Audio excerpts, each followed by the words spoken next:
Hello, everybody, and welcome to my first team selection video. This is going to be a regular feature on the FPL Wire. This season, you're going to get team selection videos from Zoff. He's already done his. You're going to get one from Pras. You're going to get one from me. We're going to be doing a ton of drafts, and I'm excited to do this journey with you guys, because we don't really talk much about our teams and our moves and our indulgent on the podcast. So, this is a nice bit of loud thinking, I would call it.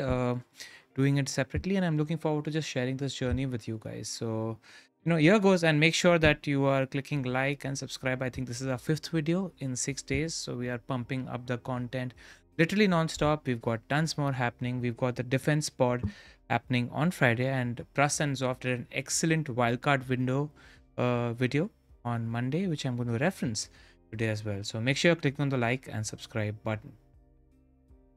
As always, all the stats that you see on this podcast are from the Fantasy Football Scout members area. So if you aren't a member, please click on the link in the description below. We've been members and users of Fantasy Football Scout for the best part of a decade now. The fixture ticker, the preseason minutes, the data, everything is just so useful. I've referenced a couple of stats from there on today's video as well. So if you're going to become a member, they've got a 40% discount happening at the moment, and we're affiliates. So if you are becoming a member, click on the link in the description below, and it will really help us. Right. Before we get into this journey, I wanted to talk about certain lessons to implement, and you guys that are deciding to follow me on this journey are going to remind me in the comments and tell me, and we'll sort of build and implement this list that we're going to talk about in terms of my strengths, my weaknesses, how we're going to play this game. So here's a certain first up list that I made, and certain things I want to implement this season. The first thing is no predetermined moves, and that means being flexible. If I have a thought about a certain move on Friday or Saturday, I become very attached to that thought, and then if new data or information presents itself by Thursday, Friday, the argument against the move that I had sort of predetermined gets more convincing by a later date, I sort of hesitate from switching from my first initial thought, which was a problem for me last year. And it led to me selling Saka at a time where he scored a ton of points. So yeah, no predetermining moves. We need to be authentic. We need to be, I need to be authentic. I need to be flexible at all times. I need to adapt to new data as well.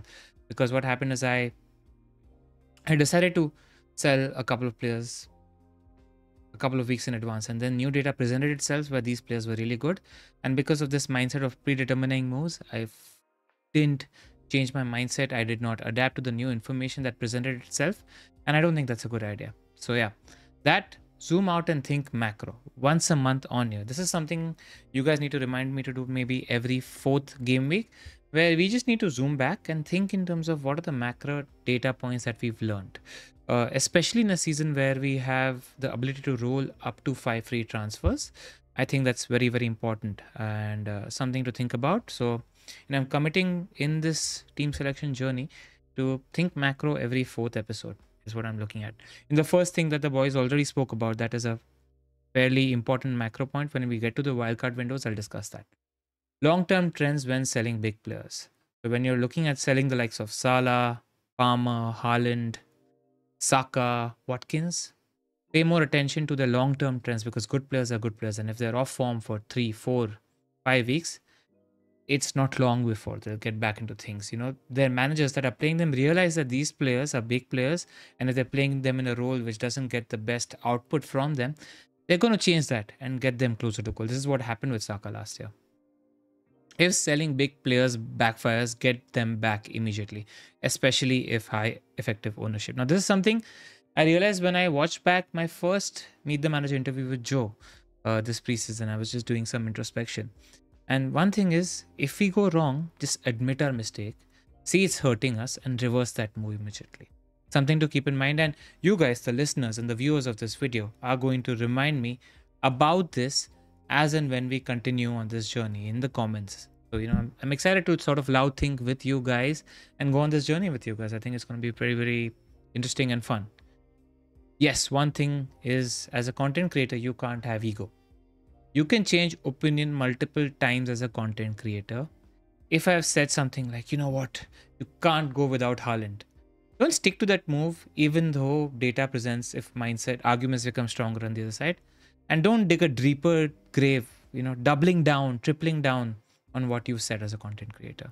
Be flexible, have no ego, say you're wrong, just flip sides multiple times, because I think this game evolves at a very, very fast rate. Our thoughts evolve at a very, very fast rate. So yeah, that's about it. Tinker more. I think Zoff is going to laugh at this one. But yeah, I generally tend to not think about my team too much. I don't spend too much time on the FPL page too much. I'm just spending a lot of time absorbing information.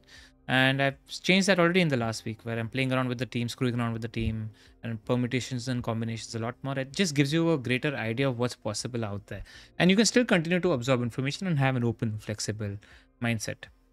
Pay more attention to penalties. Penalty takers are really, really important. I undervalued them last year. That's why that's important. Pay more attention to finishing ability. I have been sucked into all kinds of traps, whether it's Darwin, Timo Werner, etc. I need to pay closer attention to finishing ability and just not get pulled in by amazing XG data alone. And don't rush after long-term injuries. So players coming from a long-term injury, they take a while to get going, even if they're the best players. So don't rush into them. This is my initial thought. I think we'll build on this page as and when, maybe when we do the macro pod or macro thought every 4 episodes, we'll think about that. All right, now let's get to our draft. The first thing is I got inspired by the video that Pras and Zofar did, which was the wildcard window. And I'm looking at a wildcard 6 initially. So when I'm building my team, I'm looking at a first 5 fixture view. Now, obviously, Fulham have good fixtures here. They've got Leicester, West Ham, and Newcastle. 3 pretty decent home games. West Ham are not that easy because I think they'll be a defensively strong unit under Lopetegui. Liverpool have great fixtures. They've got Brentford, Forest, and Bournemouth at home, which are 3 good home fixtures. They've got Ipswich away, which can be tricky. First game away to a promoted team that's coming into the league after a long time. I think that might be good for attackers. I'm not sure if that's good for clean sheets. United, Salah has historically done really well in this game, but looking at those Liverpool fixtures, I don't think I can go without Mo Salah in my team. Newcastle have great fixtures as well. The first 3 from an attacking point of view are great. Southampton at home, Bournemouth away, and Spurs at home. 2 home fixtures, 2 of them are very juicy for your attack in my opinion. So, you need to pay close attention to Newcastle attackers. Crystal Palace, they've got a decent front 5. There are 3 home games against West Ham, Leicester United, and 2 decent away games, Brentford and Chelsea. I think for an attack, maybe one attacker is a decent bet. Other teams that stand out from an attacking standpoint, United have decent home fixtures.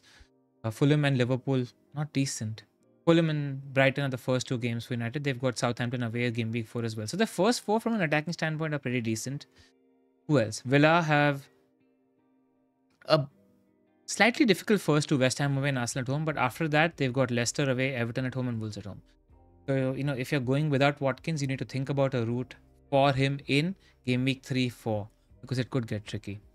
City, they've got Chelsea away first game. Then they've got Ipswich at home, West Ham away, and Brentford home.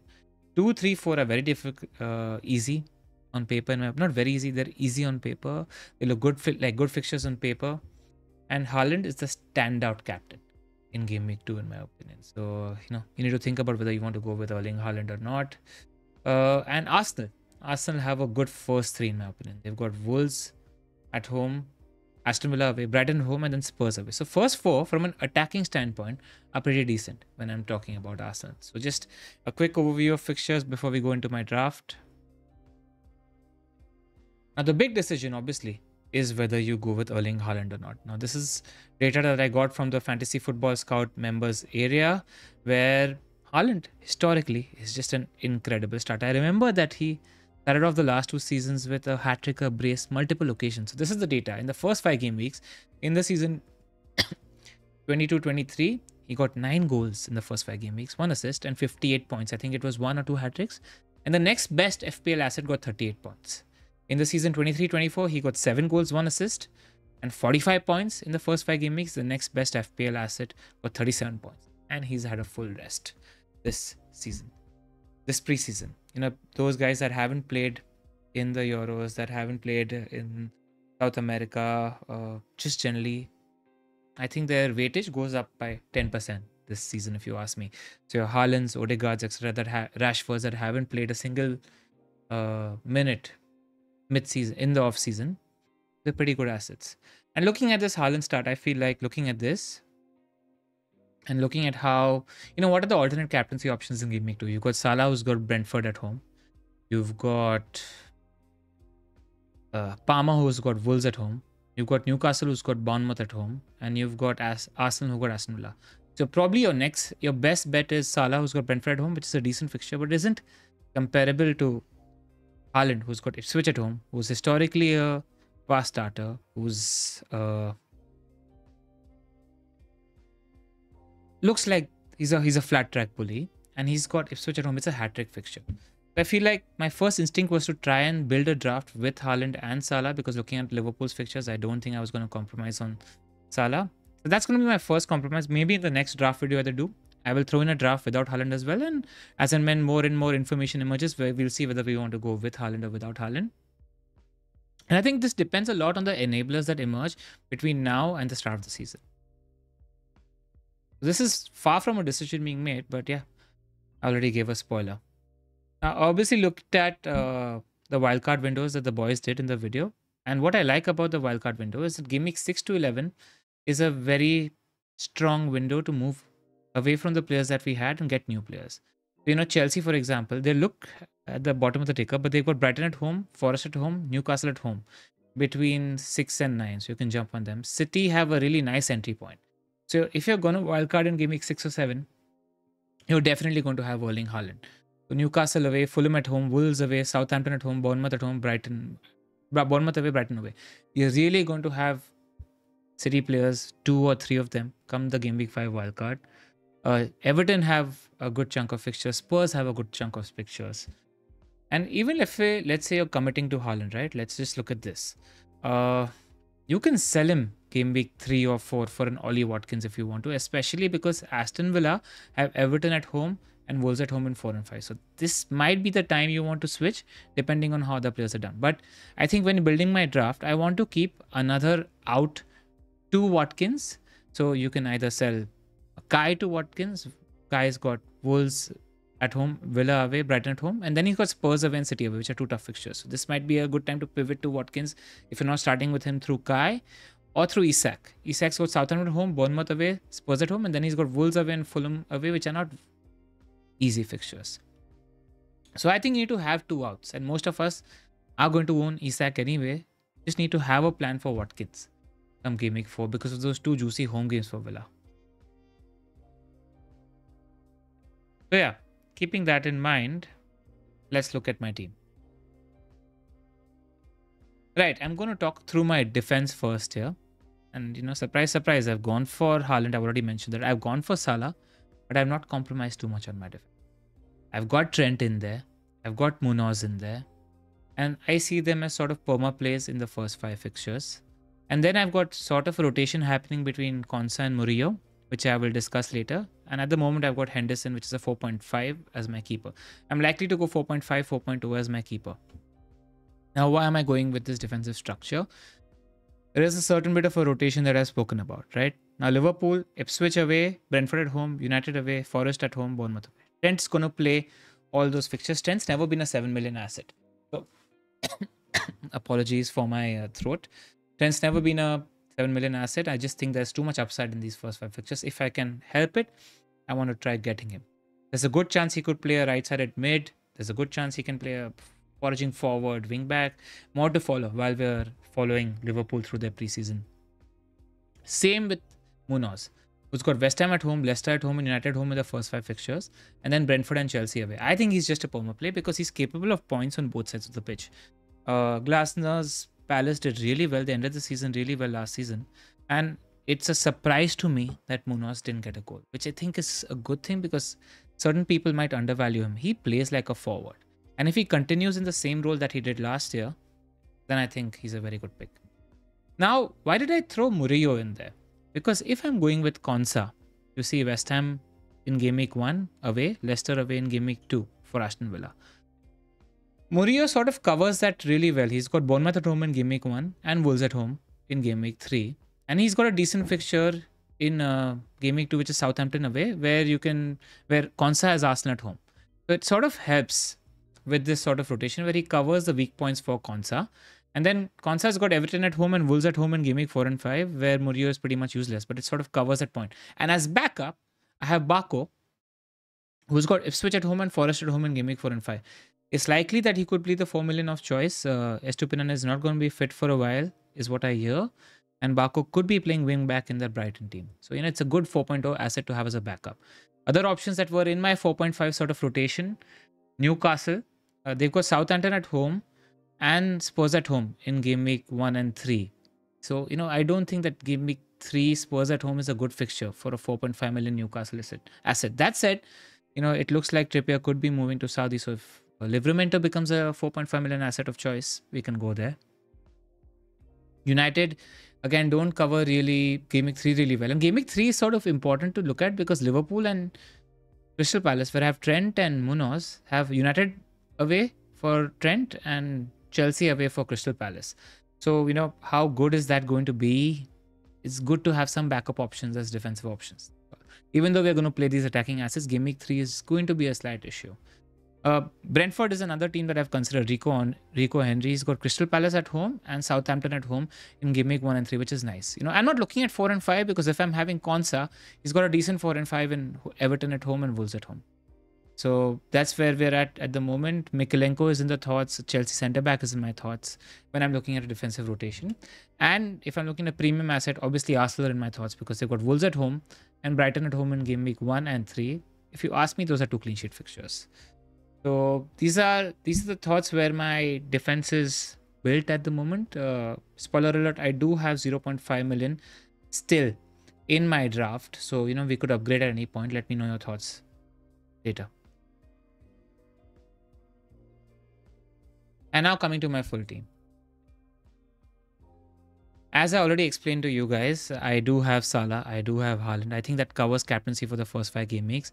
If need be, I'll switch out of Haaland into Watkins or Isak into Watkins game week 4 or game week 5. What else have I filled up my attack with? I have Eze in there. We saw Palace's fixtures. He should be on more set pieces now that Olise has left, and he should be on penalties. I just think he's a good pick. I rate Glasner, so that's why he's in there. Gordon's in there because of the fast start that Newcastle United have. 2 home fixtures in the first 3 game weeks. He's done really well. He seems like a safe bet for the first 3 game weeks. Rodgers is in there because Aston Villa have decent fixtures in the first 5 weeks. And it's just not that he started preseason well. He ended last season really well as well. And he caught my eye last season.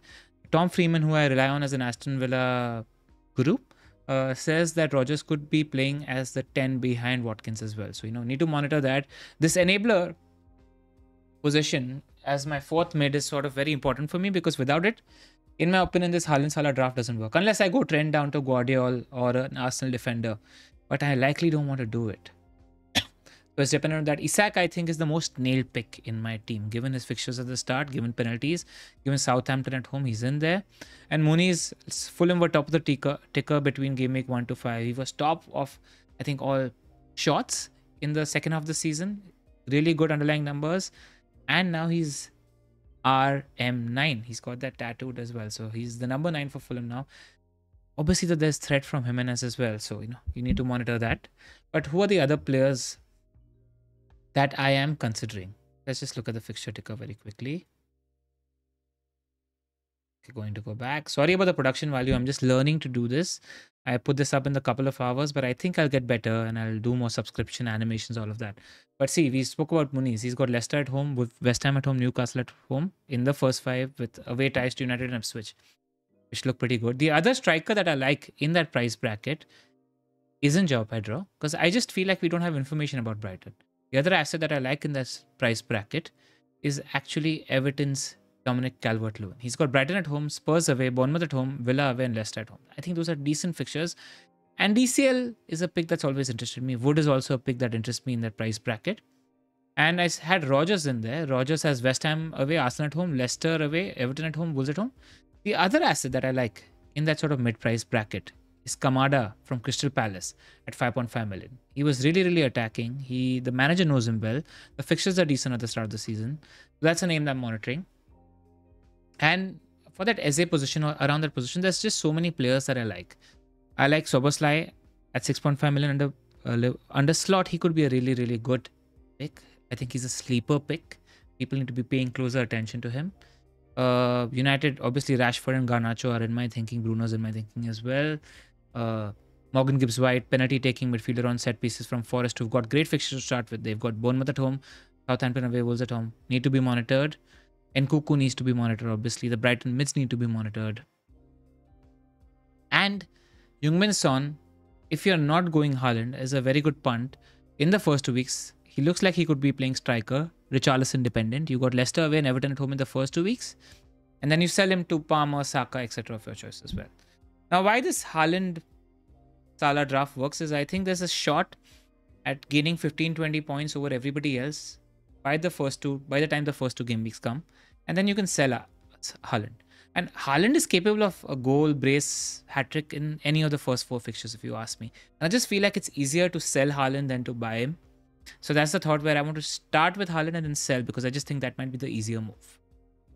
I think these are my early thoughts. Obviously, they will evolve, and I'm excited to go on this journey with you. Do give me your feedback on this video. What else do you want? I'm really excited to loud think, because I think the more I loud think with you guys, the more I'll think about my team. And we'll see where we go. Hit like and subscribe. I hope you enjoyed this video. And I will see you next time. Take care, guys.